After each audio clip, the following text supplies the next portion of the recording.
이 시간 하나님 말씀 함께 보겠습니다. 베드로후서 3장입니다. 1절과 2절 말씀만 봉독해드리고 말씀을 전하도록 하겠습니다.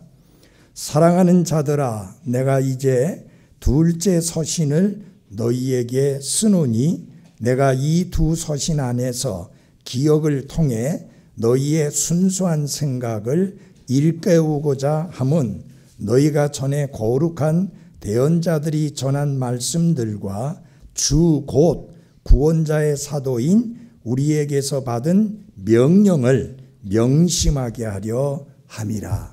아멘. 기도하겠습니다. 하나님 우리 아버지, 이 시간 하나님의 영으로 영감되어 기록되어진 하나님의 말씀을 부족한 종의 입술을 통해서 선포합니다. 하나님의 말씀의 권능이 온전히 드러나게 하시고 주님만 존귀와 영광과 찬양을 받으시는 시간이 되기를 원하며 말씀을 받는 모든 분들의 마음에 하나님의 말씀으로 인한 기쁨과 감사가 충만케 해 주옵소서. 예수님 이름으로 기도했습니다. 아멘. 앉아주시기 바랍니다. 여기 그 베드로후서 3장에서 사도 베드로는 그의 서신을 끝맺음을 하면서 이제까지 전했던 말씀을 정리하면서 그분들에게 네 차례의 중요한 권면의 말씀 혹은 당부의 말씀을 하고 있습니다. 그런데 한 말씀 한 말씀 권면과 당부를 할 때마다 사도 베드로는 특이한 표현을 씁니다. 사랑하는 자들아. 그래서 네 번이나 사랑하는 자들아 라는 표현을 베드로후서 3장에서 이렇게 사용을 하고 있습니다. 사도 베드로는 이 베드로 전서와 후서를 받는 그 성도들을 향해서 사랑하는 자들아 라고 부르기를 아주 기뻐하는 것을 볼 수 있습니다. 이미 베드로전서에서도 두 번이나 사도 베드로는 사랑하는 자들아 라고 이런 호칭을 써서 그들을 불렀던 것을 볼 수 있습니다. 자, 사도 베드로는 이 베드로후서 2장에서 거짓 교사들에 대해서는 아주 강한 표현을 사용했는데 무엇이라고 표현을 했느냐면 이성이 없는 짐승들 같다라고 이렇게 혹독한 비판을 한 반면에 예수 그리스도의 보배로운 피로 구속함을 받은 성도들을 향하여서는 사랑하는 자들아 라는 표현을 썼습니다. 여러분, 하나님이 여러분과 저를 사랑하신 거 믿으시죠? 하나님께서 세상을 이처럼 사랑하사 자신의 독생자를 내어주셨으니 그분은 우리를 사랑하셨습니다. 사랑하신다고 말씀만 한 게 아니라 그 사랑을 당당히 제시해 주셨는데 첫째는 그분의 독생자를 이 세상에 보내심으로 그리고 그분의 독생자께서 십자가 위에서 나와 여러분의 죄를 대신해서 죽게 하심으로 우리를 향하신 하나님의 사랑을 당당하게 제시해 주셨습니다. 그래서 우리는 어떤 사람입니까? 구원받은 그리스도인 여러분과 저는 하나님의 사랑받는 자들입니다. 하나님은 우리를 기뻐하십니다. 하나님은 우리를 인하여 즐거워하십니다. 하나님은 우리를 인하여 매우 만족해 하십니다. 그러므로 사랑하는 그리스도인 여러분들이여 그리스도 안에서 확신과 자부심과 긍지를 가지시고 하나님이 주신 날들을 당당하게 살아가시기를 바랍니다. 돈 좀 없으면 어때요? 먹을 것과 입을 것과 마실 것과 거할 곳이 있은즉 감사하며 살아가시기를 바랍니다. 이 세상에서 대단한 지위나 명예나 권력 없으면 어때요? 예수 그리스도는 우리를 위하여 가장 낮은 자리, 종의 자리까지 낮아지셨는데 그분의 종된 우리가 무슨 주님보다 더 높임을 받기 위해서 대접받고자 하는 생각과 마음을 벗어버린다면 우리는 하루하루 주어진 날들을 우리가 어떤 형편에 처하든지 기뻐하고 감사하고 찬양하며 살아갈 수가 있습니다. 여러분 기억하십시오. 우리는 단 한 번 주어진 기회의 삶을 삽니다. 한번 살아보고 이게 아니구나 해서 다시 살 수 있는 그런 삶이 아닙니다. 단 한 번 주어진 기회의 삶입니다. 70이요 강건하면 80이라도 자랑할 만한 게 없다고 그랬잖아요. 그런데 우리는 그리스도 안에서 자랑할 만한 것을 많이 가지고 있는 복된 사람입니다. 우리는 자랑할 만한 게 있죠. 가장 자랑하는 것이 뭐예요? 예수 그리스도의 십자가입니다. 사도 바울은 자랑할 만한 게 엄청 많은 사람이었습니다. 출신 배경도 그렇고 그가 배운 바 학문도 그렇고 사회적 지위를 봐도 그렇고 모든 면에서 그는 뛰어난 사람이었지만 자신의 뛰어난 배경이나 환경이나 그 모든 것들은 배설물로 여기고 내 주 예수 그리스도를 아는 것, 그것을 가장 귀히 여긴다고 했을 뿐만 아니라 내게는 우리 주 예수 그리스도의 십자가 외에는 자랑할 게 없다. 그래서 예수 그리스도의 십자가를 자랑했습니다. 여러분, 우리를 위하여 자신의 생명을 내어주시고 십자가 위에서 단번에 죽으시사 영원한 속죄를 이루어주신 그 예수 그리스도의 십자가야말로 우리의 자랑거리여 우리가 자랑해야 될 것 중에 자랑할 것이 바로 예수 그리스도의 십자가입니다. 그 십자가 때문에 하나님과 우리가 화해하게 됐습니다. 그 십자가 때문에 우리의 모든 죄들을 용서받았습니다. 그 십자가 때문에 우리가 그리스도 예수님 안에서 하나님 앞에 받아들여졌습니다. 그 십자가 때문에 우리는 하나님의 자녀라고 하는, 아들이라고 하는 권능을 얻게 되었습니다. 이 모든 것이 십자가로 말미암아 가능하게 되었으니 그 십자가는 당연히 자랑해야 하는 것입니다. 사도 바울도 성도들을 향하여서 말을 할 때 극진히 사랑하는 자들아 라는 표현을 썼습니다. 그리고 여기 사도 요한도 사랑하는 자들아 라는 표현을 썼고요. 유다서에도 보면은 사랑하는 자들아 라는 표현을 썼습니다. 구원받은 그리스도인을 가리키는, 성도들을 가리키는 여러 이름들이 있지만 특별히 그들을 부르면서 사랑하는 자들아, 극진히 사랑하는 자들아 라는 표현은 듣는 분들에게 굉장한 감동과 감격을 안겨주는 귀한 호칭이라고 생각합니다. 사랑하는 성도 여러분, 여러분은 귀한 분들입니다. 소중한 분들입니다. 만약 여러분이 이 땅에 있는 유일한 한 분이라 할지라도 하나님은 독생자를 보내셔서 여러분들을 대신하여 죽게 하실 만큼 하나님은 여러분을 사랑하십니다. 그러므로 아무리 이 코로나 바이러스 때문에 힘들고 어렵고 위축되고 여러 가지로 불편한 상황 속에 살지만 하나님께서 우리에게 주신 기쁨, 하나님께서 우리에게 주신 구원의 감격, 하나님께서 우리에게 주신 성도로서의 놀라운 특권을 망각하며 살아가는 일이 전혀 없게 되기를 바랍니다. 이 코로나 바이러스 19가 우리에게 가져온 것 중에 하나가 뭐냐? 아주 고약한 게 하나 있습니다. 성경 말씀대로 모이기를 힘쓰라고 했는데 모이는 일을 폐하는데 아주 빌미를 제공하고 핑계를 제공하고 변명을 제공하는 그런 아주 나쁜 도구가 되고 말았습니다. 뭐 조금만 몸 안 좋으면 교회 안 가야지. 이런 식으로.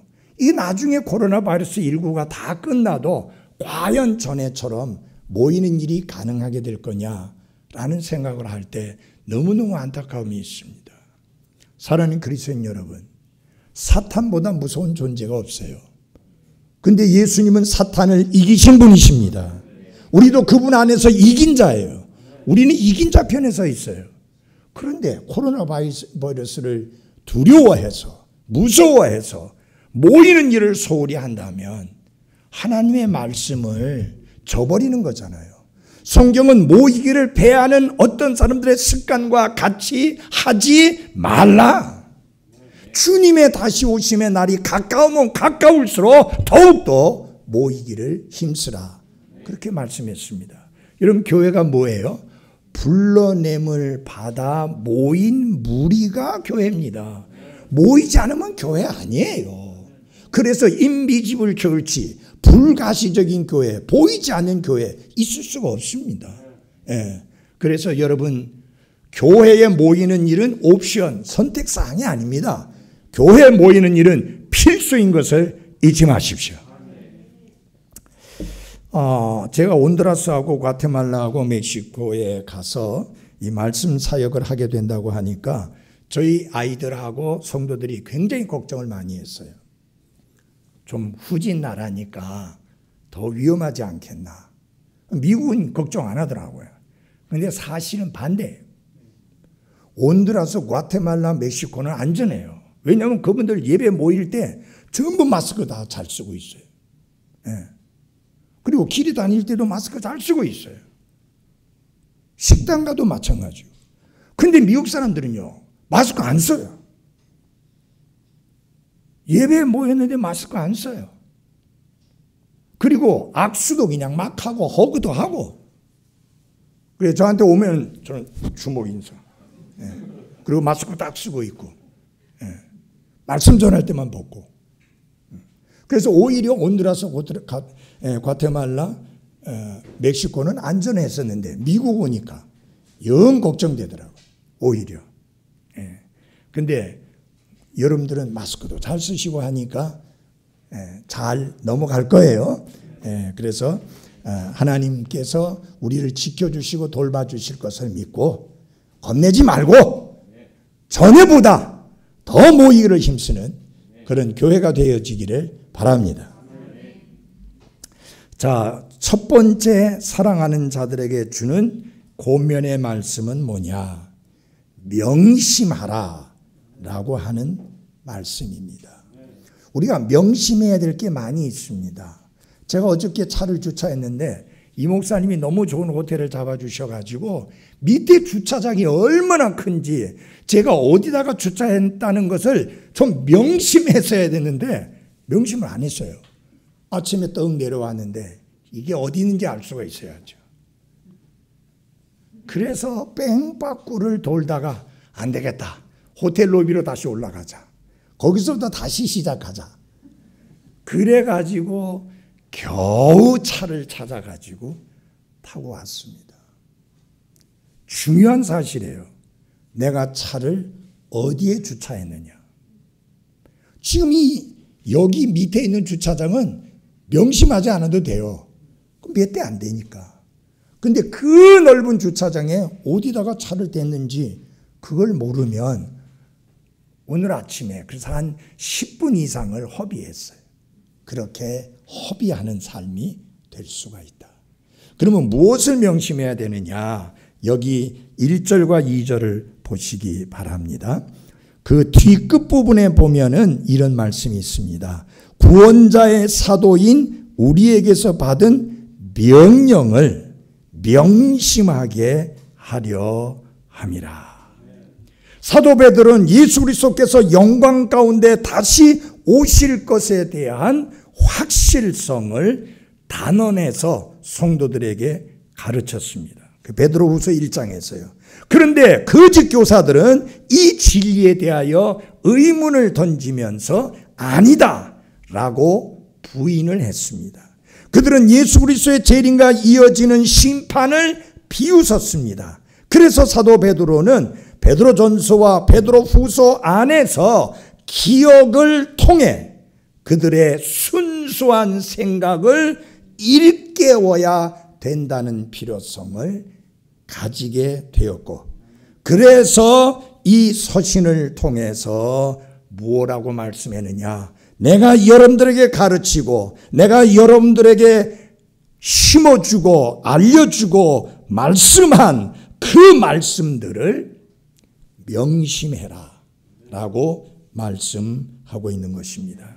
사랑하는 그리스도인 여러분, 여기 사도 베드로는 세 가지를 이야기합니다. 대언자들이 전한 말씀, 구원자이신 예수님께서 하신 말씀, 사도들에게서 받은 명령, 이렇게 세 가지로 구분을 하면서 핵심은 이겁니다. 하나님의 말씀을 명심해라.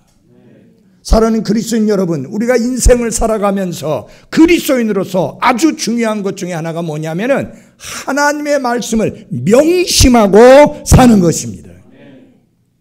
너무나 많은 경우에 그리스도인들이 무능력한 삶을 사는데 그 이유가 무엇이냐? 하나님의 말씀을 명심하지 않기 때문에 그런 결과를 낳게 됩니다. 왜 그릇 행합니까? 왜 잘못 행합니까? 왜 능력 없는 그리스도인의 삶을 삽니까? 하나님의 말씀을 명심하지 않기 때문에 그런 결과를 가져옵니다. 왜 유혹에 넘어갑니까?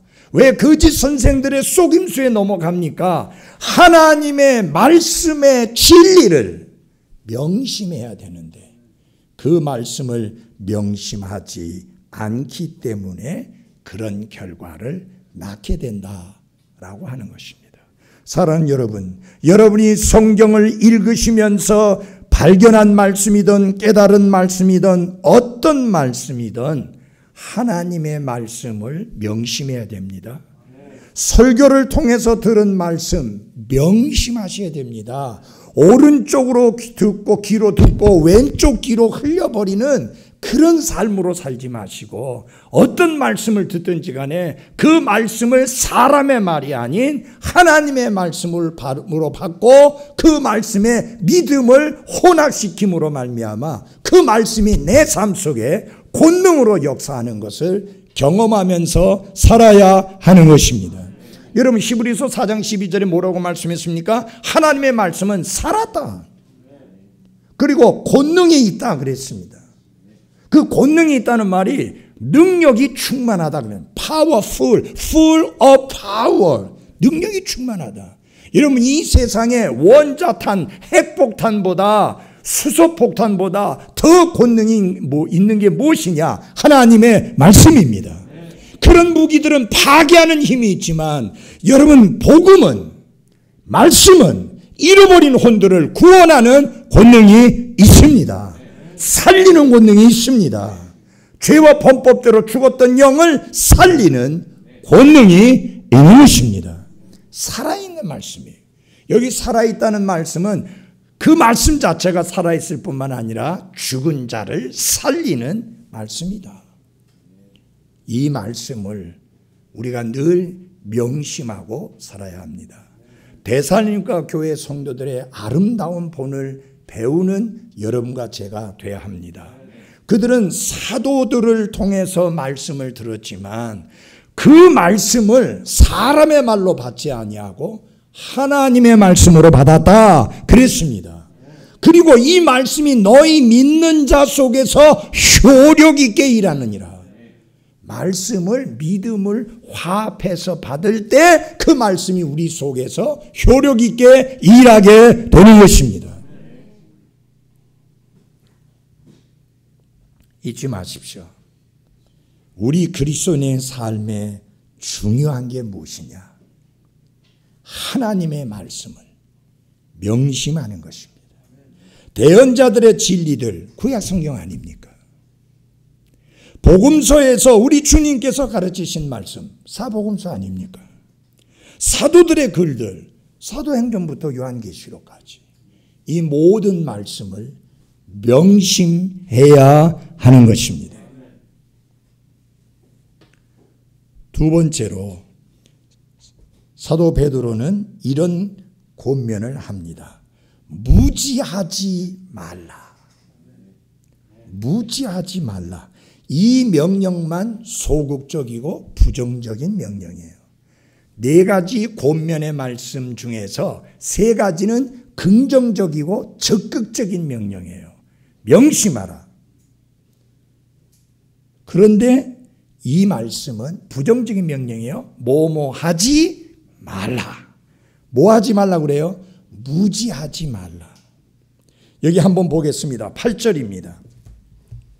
그러나 사랑하는 자들아, 죽게는 하루가 1000년 같고 1000년이 하루 같다는 이 한 가지 사실에 대하여 무지한 자가 되지 말라라고 말씀합니다.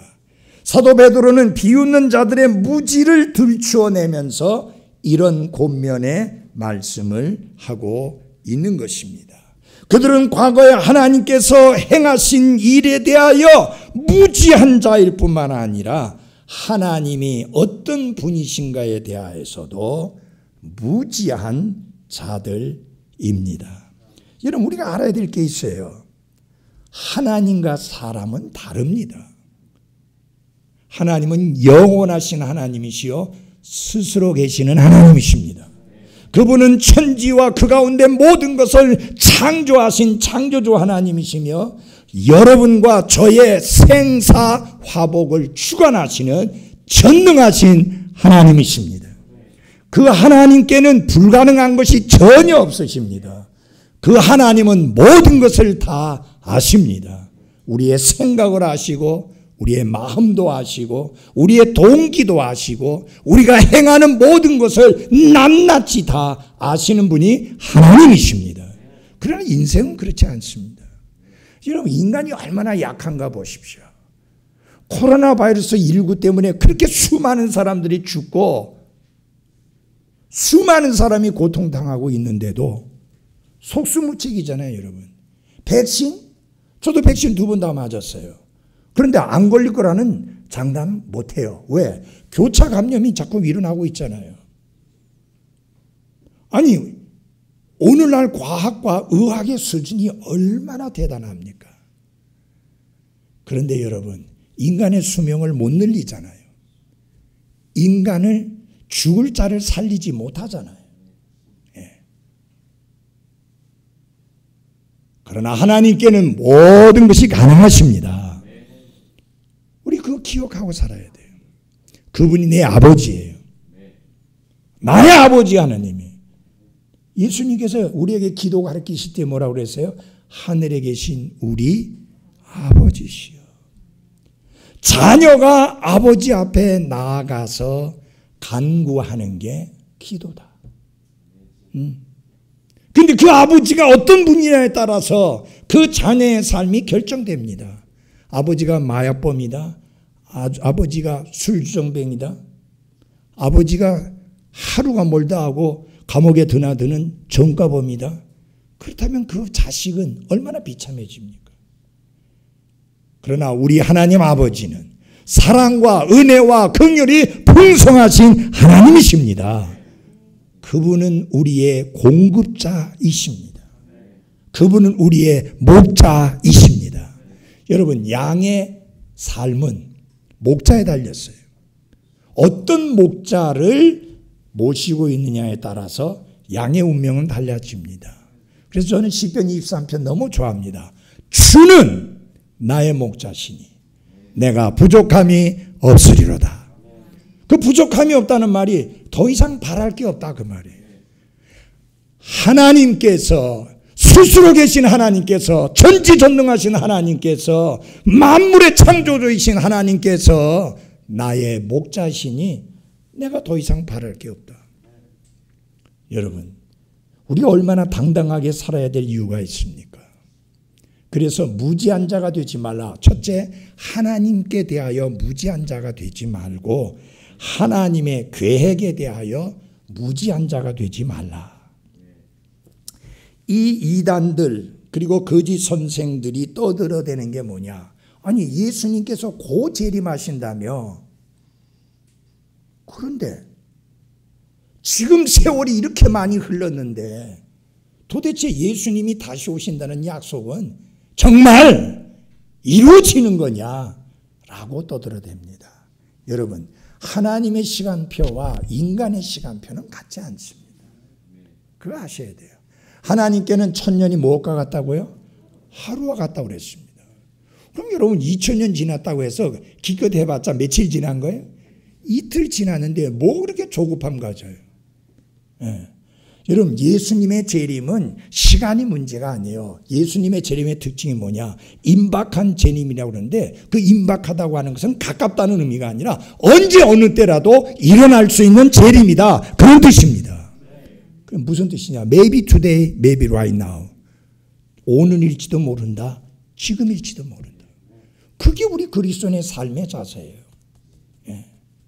뭐 기냐 짧으냐 뭐 몇 년 뒤에 오실 것이냐, 그 신경 쓸 필요 없어요. 왜냐하면 오늘 오실 수도 있고 지금 오실 수도 있습니다. 어쩌면 우리가 본 이 태양이 우리가 보게 될 마지막 태양일 수도 있어요. 왜? 주님이 재림하시면 우리가 다 공중으로 채어 올라가지 않습니까? 예. 그게 임박한 재림을 믿는 그리스도인의 자세이다. 하나님은 어떤 분이시냐? 그리고 하나님의 계획은 어떤 것이냐? 하나님은 제때에 일하시며 시간에 의하여 제한받으시는 그런 하나님이 아닙니다. 근데 하나님은 전혀 실수가 없는 분이십니다. 여러분, 하나님께서 예수 그리스도를 구원자로 보내시는 거 아무것도 어렵지 않아요. 그러나 하나님은 아무 때나 하신 것이 아니라 때가 충만한 때가 이를 때에 예수 그리스도께서 여자에게서 나게 하셨습니다. 여러분, 예수님을 죽이려고 사람들이 심지어는 그분을 밀어가지고 낭떠러지로 밀어서 떨어뜨려서 죽이려고 했는데 예수님이 살 피하셔서 지나갔어요. 왜 그러냐? 아직 때가 이르지 않았기 때문에. 예수님이 자주 하신 말씀 중에 하나가 뭐예요? 아직 내 때가 이르지 아니했다. 하나님은 때를 정하시고 일하시는 분이십니다.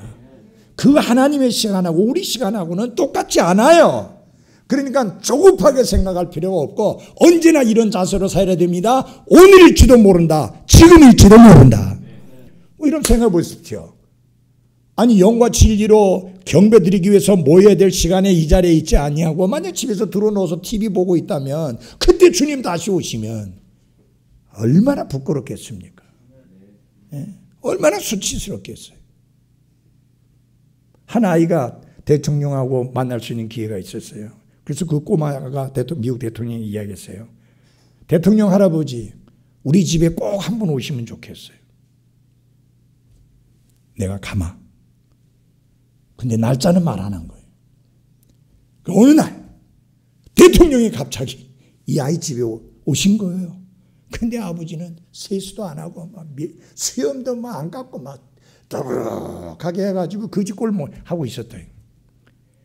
그래, 이제 다녀가고 난, 근데 얼마나 부끄럽겠어요. 다녀가고 난 다음에, 야, 이놈아, 대통령이 오신다고 말씀을 나한테 이야기를 좀 해주지. 그러니까 아니요, 오신다고는 했는데 언제 오신다고는 안 했어요.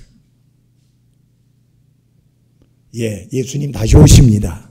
근데 언제 오신다고는 안 하셨어요. 그럼 우리 어떻게 살아야 돼요?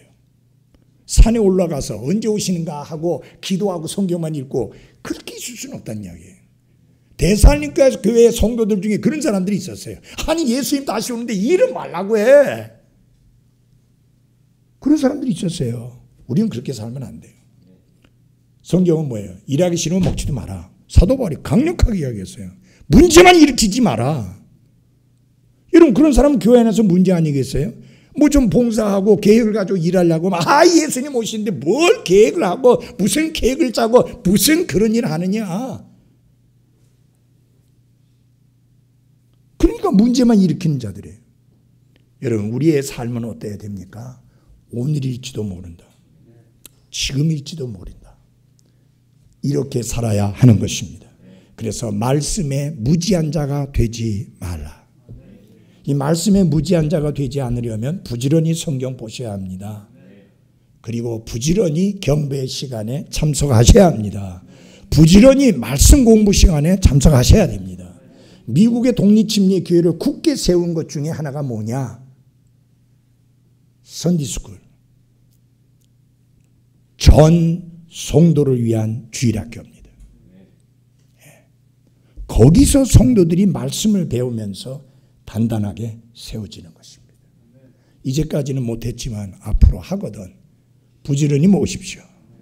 여러분, 주일날 하루 조금 더 시간 내면 되는데 토요일날 좀 일찍 주무시고 동해물과 요새 동해물과 안 나오잖아요. TV에. 옛날에 동해물과 나왔잖아요. 그리고 끝났잖아요. 요새 24시간 하니까 동해물과가 안 나와. 12시까지 막 TV 보지 마시고 토요일날은 조금 일찍 주무시고 아침부터 서두셔서 성경 보기 시간이 10시 20분이면 10시 20분까지 그 전에 오셔서 말씀에 마음을 열고 여러분 달고 오묘한 그 말씀 생명의 말씀이라고 찬송을 부르면서 성경 공부 시간에는 안 오고 말씀 시간에 안 오고 그러면 그건 뭐 안 맞잖아요. 그게. 그렇죠? 그 앞뒤가 안 맞는 삶이잖아요. 우리 그렇게 살지 맙시다. 왜냐하면 우리의 날이 짧기 때문입니다. 예. 제가 요새 그런 말 자주 해요. 10년만 더 젊으면 좋겠다. 왜? 할 일이 너무 많아요. 과테말라 갔더니 과테말라 시티에 한인이 6천 명이 산대요. 과테말라 시티 안에만. 그래가지고 그 말을 듣는데 성경적인 바른 교회가 없는 거예요. 멕시코를 시작으로 해서 저 밑에 제일 남단에 있는 브라질에 이르기까지 근본주의 독립 한인 침례 교회가 하나도 없어요. 이게 너무 마음에 부담이 돼요. 여러분 거기 있는 한인들 복음 들어야 되잖아요. 성경적인 교회가 필요하잖아요. 없는 거예요. 그래서 제가 과테말라에 개척을 해야 되겠다. 그렇게 이야기를 했더니 제 아내가 혼자 하래요. 굉장한 마음의 부담이 있어요.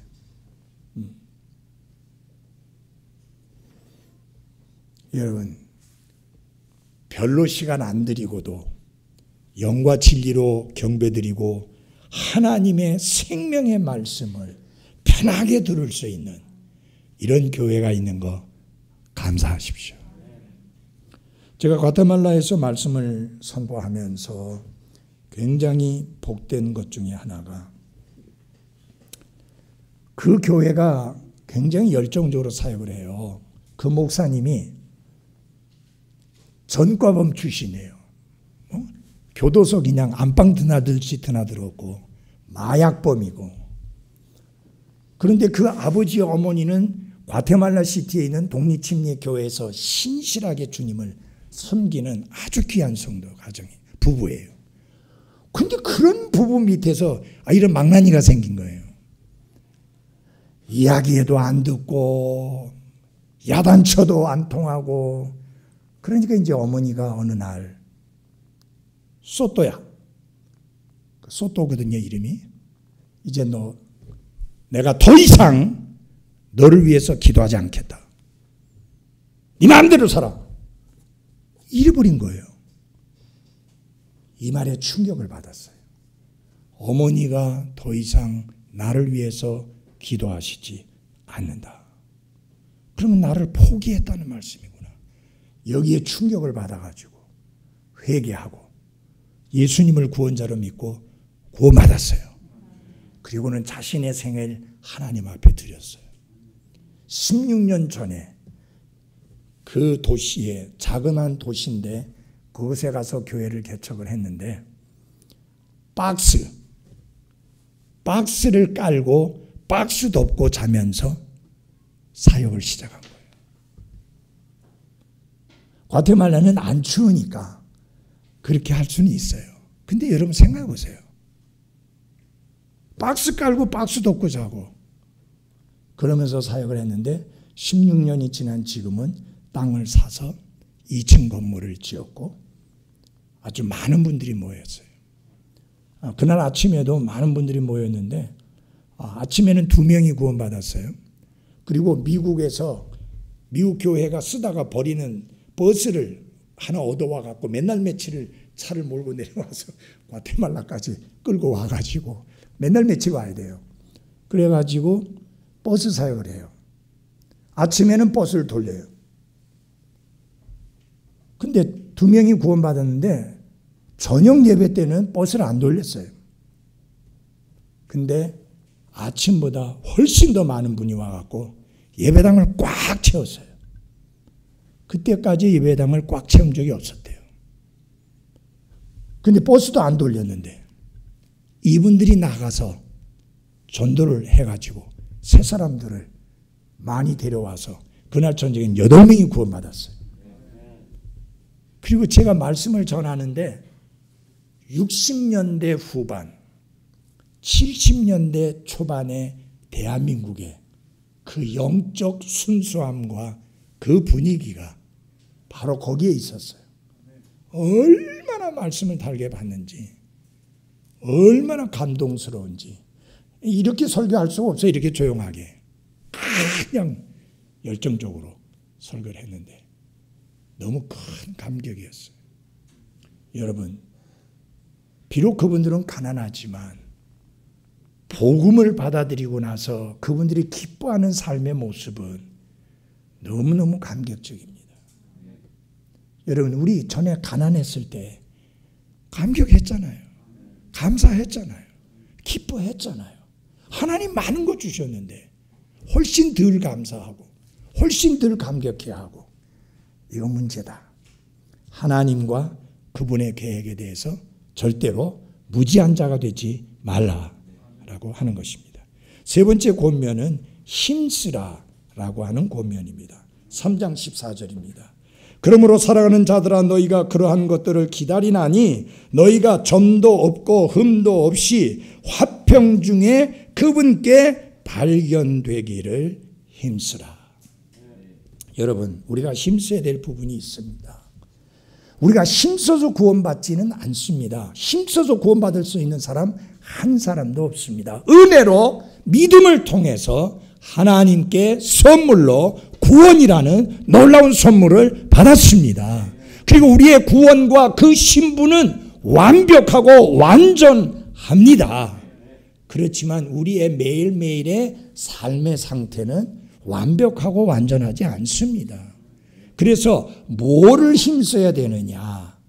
마치 결혼을 앞두고 있는 처녀가 결혼식을 앞두고 자신이 점도 없고 흠도 없이 신랑을 맞이하기 위해서 조심하고 힘쓰는 것처럼 우리의 성도들의 삶이 그러해야 하는 것입니다. 여러분에게 한번 묻고 싶습니다. 물건을 딱 샀는데 거기 흠이 있고 여기저기 흠집이 있다면 여러분 그냥 쓰시겠습니까? 어떻게 해요? 반품시키잖아요. 맞아요? 우리도 인간임에도 불완전한 인간임에도 불구하고 흠 있고 흠집 있는 것을 원치 않고 받아들이지 않습니다.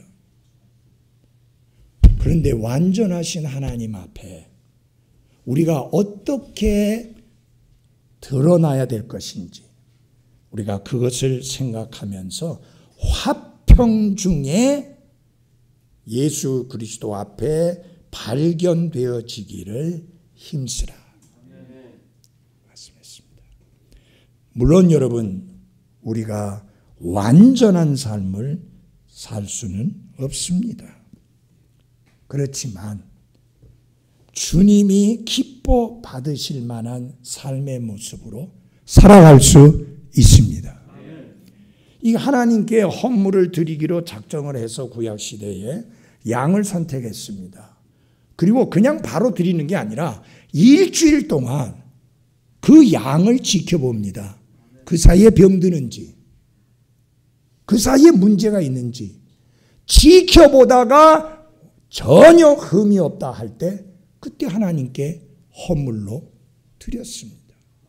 사는 그리스도인 여러분, 우리가 주님 앞에 설 때 흠도 없고 점도 없는 모습으로 드러날 수 있도록, 그게 뭐예요? 화평 중에 드러날 수 있기를 힘써야 하는 것입니다.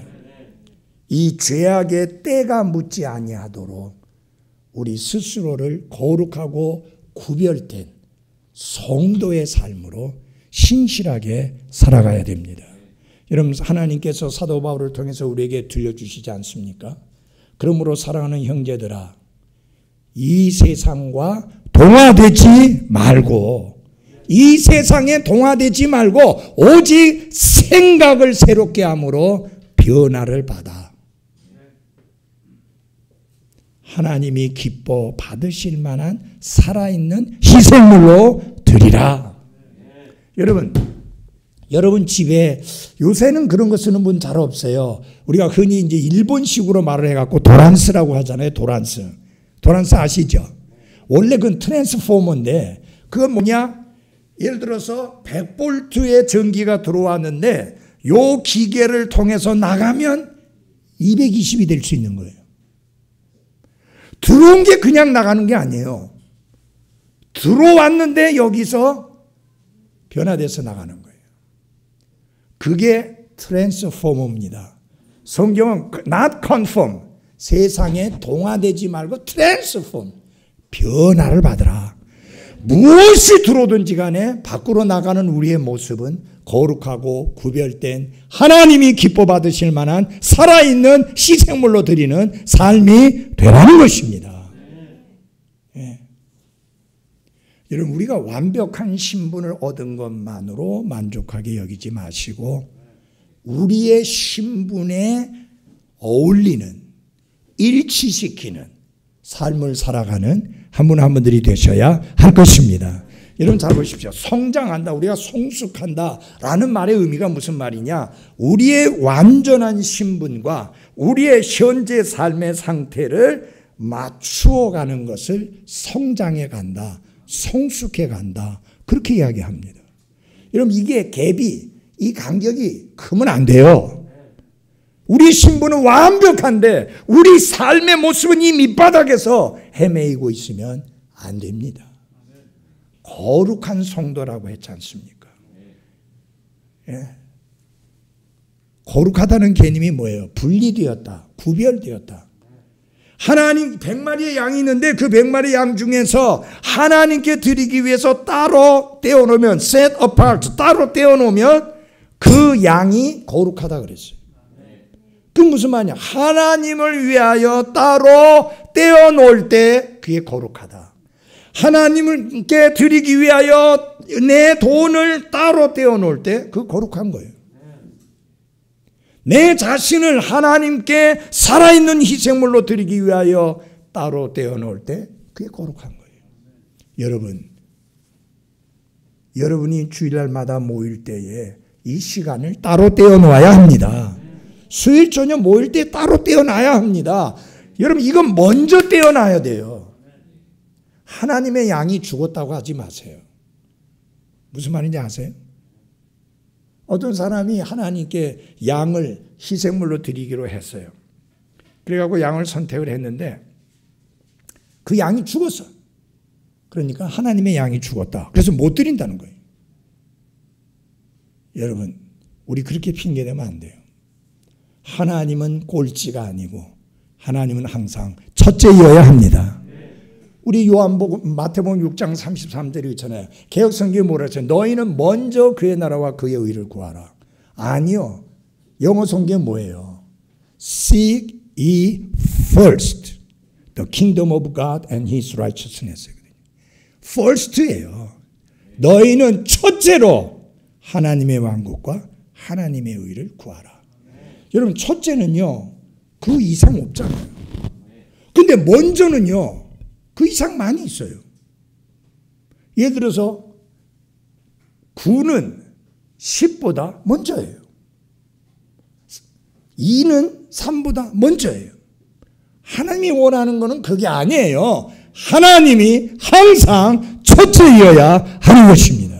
시간에 있어서, 물질에 있어서, 내 몸을 드리는 데 있어서 하나님이 첫째여야 합니다. 여러분, 이거 잊지 마십시오. 저 51년 동안 사역을 했습니다. 63년도에 구원받고 구원받은 그리스도인으로서 오랜 세월을 살아왔습니다. 제가 지금도 안타까운 것은 좀 더 시간을 들여서, 좀 더 내 자신을 들여서 주님을 섬길 수 있었는데 그냥 놓쳐버렸던 시간, 너무너무 아쉽고 안타까워요. 다시 돌아갈 수 없잖아요. 맞아요? 다시 돌아갈 수 없어요. 지금 오늘 후회하지 아니하도록 하나님께 여러분 자신을 드리는 한 분 한 분들이 되시기를 바랍니다. 그게 점도 없고 흠도 없이 화평 중에서 우리가 나타나기를 힘쓰는 삶입니다. 마지막으로 주의하라라는 말씀이 나옵니다. 3장 17절입니다.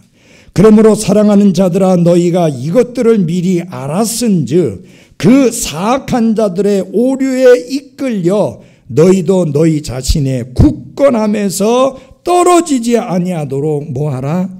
주의하라. 여러분 우리 모두는 굳건함에서 떨어질 수 있는 위험성이 있습니다. 예. 그러므로 주의하지 않으면 우리 또한 굳건함에서 떨어질 수 있다는 것입니다.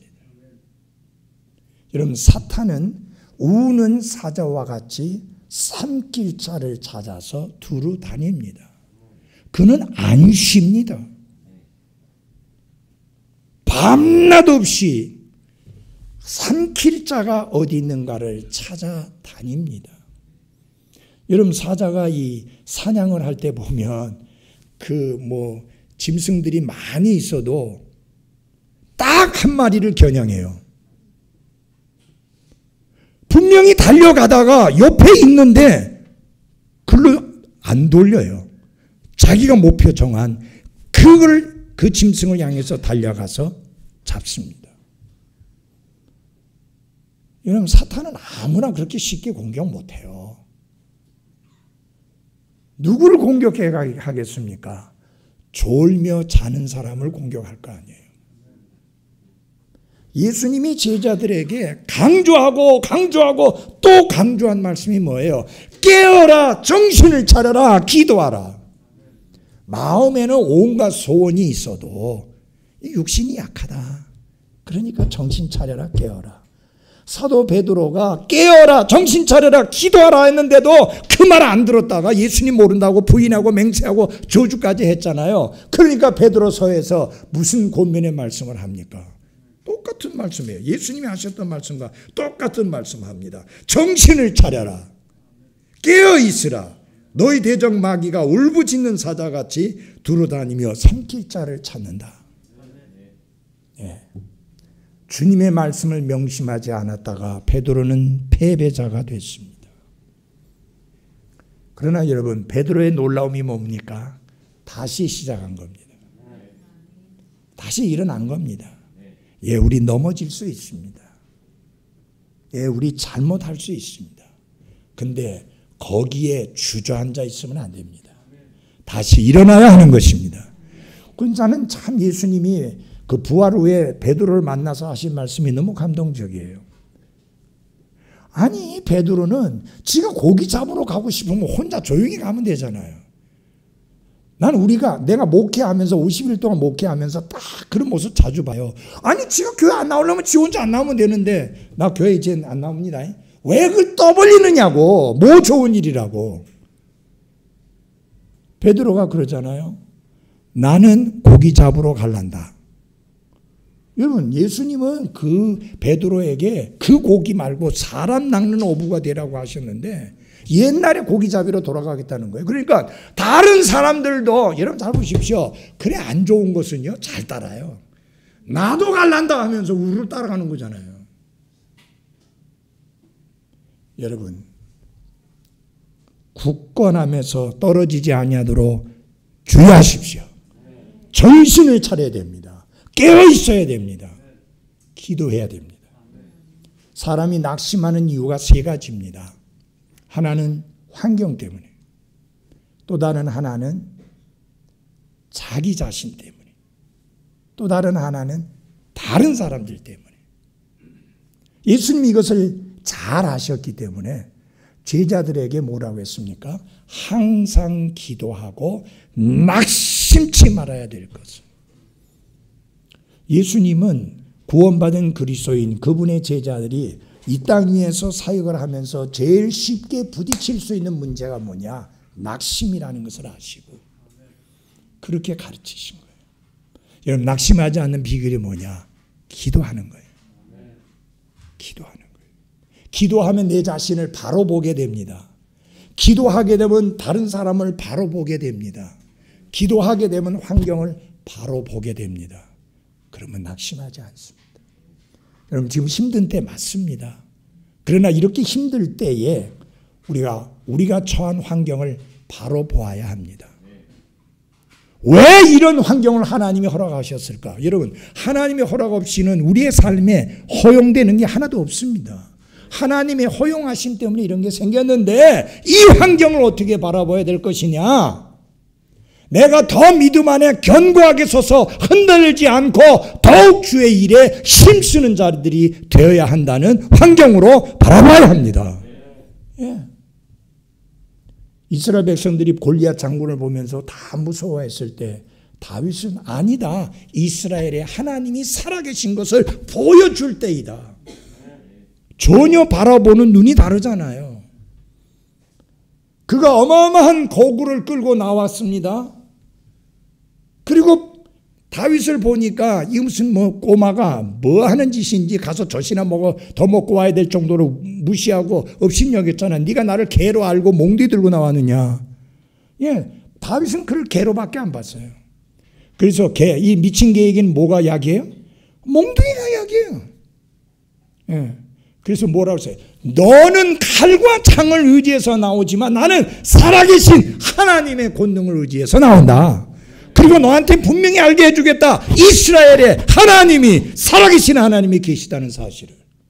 그날의 하나님은 이스라엘에 살아계신 하나님이 계시다는 것을 만천하에 알게 해주었습니다.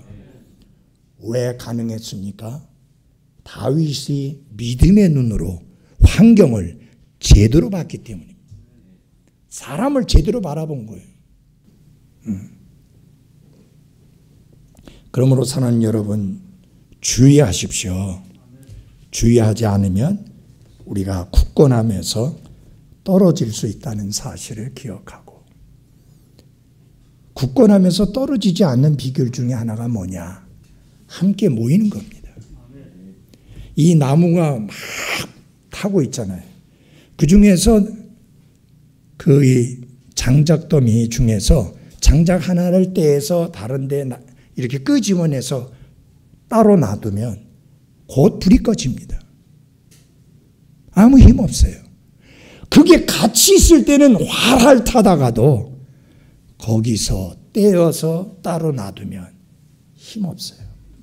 사랑하는 그리스도인 여러분, 왜 구원받은 성도들의 모임을 교회라고 했고 몸이라고 했느냐? 몸은 떨어져 있으면 아무것도 쓸모짝이 없어요. 지체가 하나 되어서 모일 때 몸이 힘이 있습니다. 여러분, 제 팔이 혼자 떨어져 있으면 뭐 할 수 있겠어요? 아무것도 할 수 없어요. 아무리 힘센 팔이라도 아무것도 할 수 없습니다. 여러분, 우리는 그리스도 예수 안에서 더욱 모이기를 힘써야 되고요. 그리스도의 몸된 교회를 세우는 일에 힘써야 되고요. 이 굳건함에서 떨어지지 않도록 조심해야 되는 거 잊지 마시기를 바랍니다. 기도하겠습니다.